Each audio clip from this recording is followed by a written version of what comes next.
जम्मू कश्मीर के राजौरी में आतंकी हमला हुआ। जम्मू कश्मीर में जहां राजौरी में आतंकियों ने फायरिंग की है, आतंकी हमले में 2 लोगों की मौत की भी खबर सामने आ रही है। आतंकी हमले में कुछ लोग घायल भी बताए जा रहे हैं। ये बड़ी खबर इस वक्त जम्मू कश्मीर से सामने आ रही है, जहां पर साल के पहले दिन आतंकी हमला हुआ। जम्मू कश्मीर के राजौरी में यह आतंकी हमला हुआ है, जहां आतंकवादियों ने फायरिंग की है और इस आतंकी हमले में 2 लोगों की मौत हो गई है। जम्मू कश्मीर में आतंकी हमले में कुछ लोग घायल भी बताए जा रहे हैं और ये बड़ी खबर इस वक्त सामने आ रही है जम्मू कश्मीर के राजौरी से, जहां आतंकी हमले में कुछ लोगों के घायल होने की भी खबरें ब्रेकिंग में 2 चला रहे हैं और टिकर पे 3।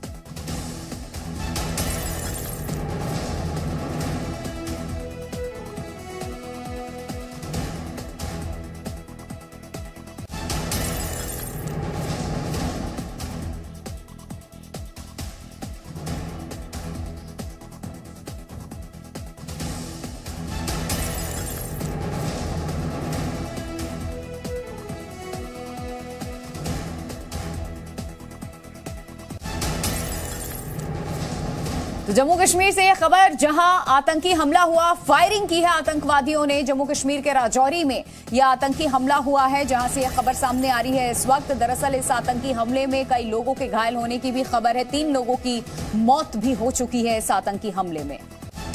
वहीं श्रीनगर में एक ग्रेनेड से आतंकी हमला हुआ। सीआरपीएफ की गाड़ी पर आतंकी हमला हुआ। आतंकवादियों ने सीआरपीएफ की गाड़ी पर ग्रेनेड फेंका है। ये बड़ी खबर इस वक्त जम्मू कश्मीर से ही, जहां श्रीनगर से ये खबर इस वक्त सामने आ रही है। पहली खबर राजौरी की थी, अब ये दूसरी खबर आतंकी हमले की श्रीनगर से, जहां ग्रेनेड से आतंकी हमला किया गया। सीआरपीएफ की गाड़ी पर यह आतंकी हमला किया गया है। आतंकवादियों ने सीआरपीएफ की गाड़ी को निशाना बनाया, ग्रेनेड फेंका सीआरपीएफ की गाड़ी पर। श्रीनगर में आतंकी हमला और बड़ी खबर इस वक्त जम्मू के बाद ये श्रीनगर से सामने आ रही है। जम्मू में जहां पर फायरिंग की गई, 3 लोगों की मौत की खबर है, कई लोग घायल हुए इस फायरिंग में। वहीं श्रीनगर में ग्रेनेड से आतंकी हमला हुआ। सीआरपीएफ की गाड़ी पर आतंकी हमला किया गया। आतंकवादियों ने सीआरपीएफ की गाड़ी पर ग्रेनेड फेंका। और इस खबर पे अपडेट के साथ जी मीडिया संवाददाता खालिद हुसैन हमारे साथ जुड़ चुके हैं सीधा श्रीनगर से। खालिद, इस वक्त क्या स्थिति है? सीआरपीएफ की जिस गाड़ी को निशाना बनाया, कितना नुकसान पहुंचा और क्या किसी सीआरपीएफ के जवान को भी इस हमले में नुकसान हुआ? देखिए प्रिया, मैं आपको बताना चाहूंगा, ये ग्रेनेड जो दागा गया था, ये मिर्जा कामिल चौक है डाउनटाउन के हवल इलाके का। वहां पर निशाना जो बनाया जा रहा था वो सीआरपीएफ की गाड़ी थी, लेकिन निशाना चूक गया और ये जो है आम लोगों में जाकर फटा, जिसमें एक सिविलियन जो है इसमें घायल हुआ है। उसको शेर Kashmir institute of medical sciences में शिफ्ट किया गया है, जहां उसका इलाज चल रहा है। वहीं अगर हम आज पहले दिन, साल के पहले दिन की बात करें तो जम्मू कश्मीर में जो है 3-4 जगह ऐसे जो है मिलिटेंट रिलेटेड इंसिडेंट्स देखने को मिले हैं। सबसे बड़ी घटना राजौरी से सटे 7 किलोमीटर दूरी पर डोंगरी गांव है, जहां पर अज्ञात मिलिटेंट्स ने फायरिंग करी है और जिसमें जो खबरें आ रही हैं अब तक, वो करीबन 13 लोगों को घायल हुए हैं, जिसमें 3 लोग जो है अपनी जान गंवा बैठे। हालांकि पुलिस अधिकारी और सेना और सीआरपीएफ सभी मिलकर डोंगरी इलाके को घेर लिया गया है और वहां पर तलाशी अभियान शुरू कर दिया गया है, क्योंकि इस इलाके से मुख्तलिफ बयानात आते हैं। एक व्यक्ति जसजीत का कहना है कि कुछ लोग आए, उन्होंने वहां खड़े लोगों पे फायरिंग की, लेकिन पुलिस का स्टेटमेंट है कि 3 घरों के अंदर जो है फायरिंग की गई, जिसमें ये लोग घायल हुए और बाद में 3 की मौत हुई। और इसके अलावा आज दिन में पुलवामा जिले के सिद्धू पुलवामा में एक 2 अलग चीजें यहाँ पर सामने आई है। आप जो बता रहे हैं, राजौरी में जिस गांव पे हमला हुआ, पुलिस ये कह रही है कि 3 घरों में ये फायरिंग शुरू हुई थी और उसके बाद ये सब कुछ हुआ है, और वहीं लोगों का ये कहना है कि फायरिंग बाहर से की गई थी। कोई चश्मदीद? बिल्कुल, दोनों जगह पे पुलिस और लोगों का भी ये कहना है कि अज्ञात मिलिटेंट्स है जिन्होंने फायरिंग की थी। फर्क इतना है कि पुलिस का स्टेटमेंट ये है कि 3 घरों पर को निशाना बनाया गया जहां लोगों को घायल किया गया, लेकिन वहां पे कुछ लोग कहते हैं कि चौक में खड़े थे डोगरी के लोग और वहां पर फायरिंग हुई जिसमें ये लोग घायल हुए। लेकिन अभी जब ऑफिशियल स्टेटमेंट इसमें रिलीज किया जाएगा पुलिस की तरफ से, तो सारी चीजें जो है साफ हो जाएगी, क्योंकि इलाका पहाड़ी इलाका है और राजौरी से करीबन 7 किलोमीटर ऊपर है, पुंछ राजौरी के बॉर्डर पर है और वहां पर पुलिस और जम्मू और सेना के आला अधिकारी पहुंच चुके हैं और मामले की जांच की जा रही है। खालिद, अभी घायलों की स्थिति कैसी है और कितने लोग इस हमले का शिकार हुए हैं? जो लोग घायल बताए जा रहे हैं, लगभग उनकी संख्या? देखिए, जो इनिशियल रिपोर्ट अब तक पहुंची है उसमें 13 लोग जो है घायल बताए जा रहे हैं, जिसमें से 3 लोगों की मौत हुई है। एक आदमी जो है क्रिटिकल है, उसको जीएमसी जम्मू रेफर किया गया है और बाकी जो है उन्हें रजौरी में ही एडमिट करके उनका इलाज हो रहा है। लेकिन ये घटना जो है गंभीर है। इसमें जो क्रिटिकल आदमी है वो उसकी जो है मौत का आंकड़ा बढ़ सकता है, लेकिन कोशिश ये की जा रही है कि एडवांस ट्रीटमेंट देकर उसको जो है बचाया जाए। और वही जम्मू कश्मीर सरकार ने स्पेशल इंस्ट्रक्शंस जारी की हैं कि जितने भी घायल हैं उनको बेस्ट हेल्थ अटेंशन मिलना चाहिए। जो भी उनको जरूरत हो वो दिया जाए। अगर क्रिटिकल है कोई तो उसको एयरलिफ्ट जम्मू किया जाए और वहां पर उसको एडवांस ट्रीटमेंट दिया जाए। किसी संदिग्ध की कोई गिरफ्तारी हुई है? सवाल दोहराए प्लीज। किसी संदिग्ध की कोई गिरफ्तारी हुई है जिससे पूछताछ हो रही हो? फिलहाल अभी कोई गिरफ्तारी नहीं हुई है, लेकिन इस पूरे इलाके को घेरे में ले लिया गया है। पुलिस, सीआरपीएफ और Jammu Kashmir police joint operation चला रही है और लोगों से पूछताछ के बाद जो कुछ भी सुराग मिल रहा है उस पर आगे की कार्रवाई की जा रही है। और कोशिश यही है कि जो हमलावर है उनको जल्द से जल्द जो है गिरफ्त में लिया जाए और या फिर उनको किसी एनकाउंटर में वहां पर ढेर किया जाए। लेकिन फिलहाल पूरे इलाके में दहशत का माहौल है, क्योंकि अचानक से वहां पर फायरिंग हुई। और अगर हम 2 सप्ताह पहले की बात करें तो रजौरी के मेन बाजार में ऐसा ही एक इंसिडेंट देखने को मिला था, जहां फायरिंग में 2 स्थानीय लोगों की मौत हुई थी। हालांकि उस वक्त बहुत रोष था लोगों में, लोगों ने प्रदर्शन भी किए थे। तब जो है डीआईजी जो पुंछ जम्मू रेंज है उन्होंने एश्योरेंस दी थी लोगों को कि वो इस मामले का पूरी तरह से जांच करेंगे और प्रोब होगा। और उसका एक प्रोब भी ऑर्डर किया गया था। एक स्पेशल इन्वेस्टिगेशन टीम सिट बनाई गई थी जो उसकी जांच कर रही है। अभी उस मामले की जांच चल ही रही है कि डोंगरी इलाका जो उसी रजौरी से सटा हुआ है वहां ये दूसरी घटना सामने आई। खालिद, आप बने रहे हमारे साथ, क्योंकि आज सिर्फ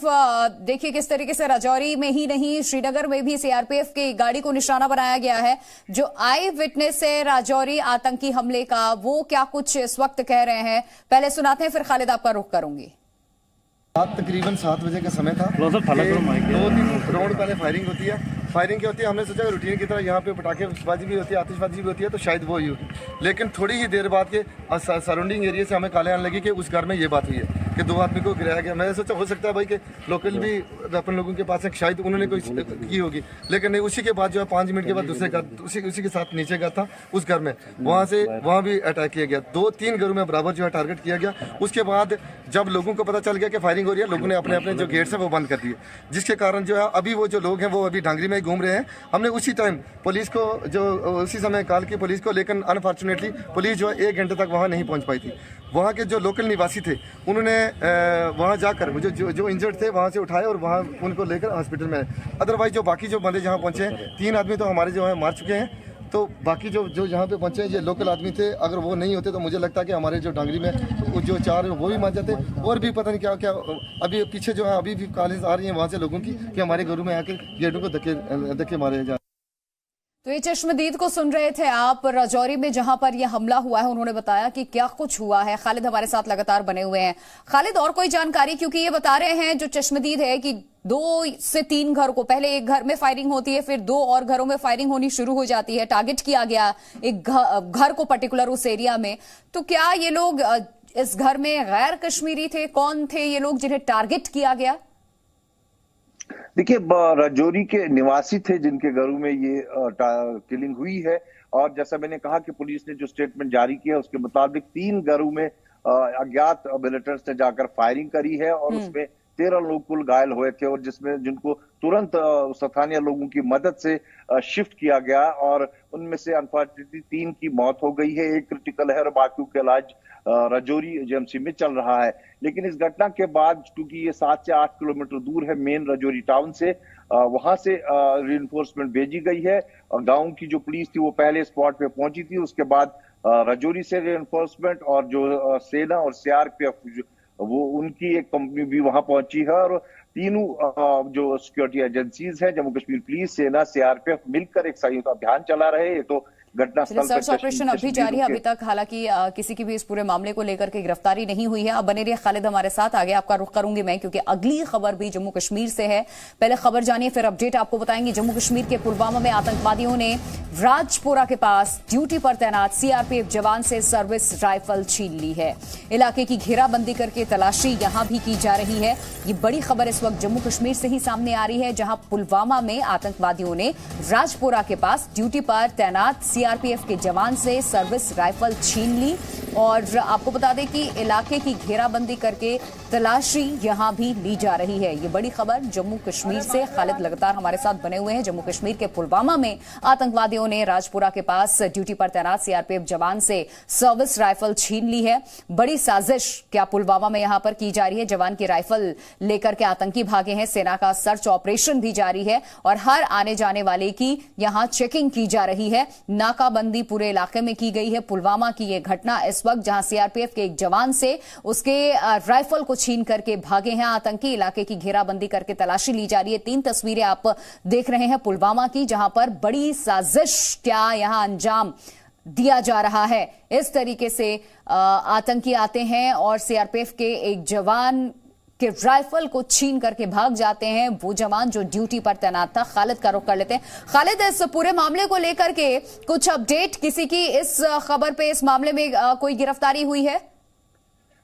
बिल्कुल, इस मामले में आपको अपडेट करना चाहता हूं। ये घटना जो है दिन में हुई थी और वहां पर एक व्यक्ति ने जो है आकर सीआरपीएफ जवान की बंदूक छीन ली थी। लेकिन अभी कुछ देर पहले एडीजीपी कश्मीर विजय कुमार ने हमें बताया है कि जो व्यक्ति था, वो युवा, वो न्यूली एक रिक्रूट था जो मिलिटेंसी ज्वाइन करना था, उसको फैमिली की मदद से पकड़ लिया गया है। और जो राइफल है वो बरामद की गई है और उसमें फैमिली का बहुत ज्यादा रोल रहा है। और वो लड़का भी इसी इलाके का जो पुलवामा था वहां का रहने वाला था। एडीजीपी कश्मीर ने ये जानकारी दी है कि जो पुलिस थी पुलवामा की, उन्होंने उसी वक्त हरकत में आकर जो है पूरे जो अपने सूत्र है उनको अलर्ट कर दिया और फैमिली को उसमें इन्वॉल्व किया। और फैमिली ने लगातार जो है मदद की पुलिस की और उसके बाद उसको जिंदा पकड़ने में सफलता मिली पुलिस को।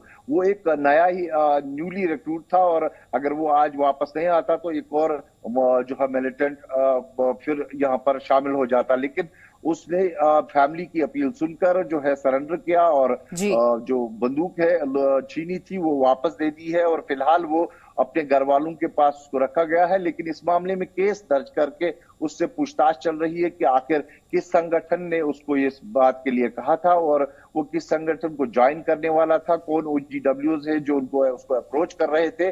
उन सब बातों को लेकर जो है जम्मू कश्मीर पुलिस उससे पूछताछ कर रही है, क्योंकि जो OGWs है माना जा रहा है कि वही व्यक्ति होते हैं जो कहीं ना कहीं जो नए युवाओं हैं उनको मोटिवेट ये एक बड़ी सफलता है। देखिए, चाहे जम्मू कश्मीर पुलिस की बात करें, सीआरपीएफ की हम बात कर ले, बड़ी सफलता है क्योंकि आप बता रहे हैं वो युवा था, वो भटक गया था और अपनी फैमिली अपील को वो वापस आया सुन करके, और वो हथियार जो उसने लेकर के भागा था ये भी अब पुलिस ने बरामद कर लिया है। तो एक बड़ी सफलता इस यहाँ मिलती नजर आई है सीआरपीएफ को और पुलिस के इस ज्वाइंट ऑपरेशन को, जो उस भटके युवक को राह पे लाने की ये सफल कोशिश भी रही है। बहुत शुक्रिया खालिद आपका तमाम जानकारी देने के लिए।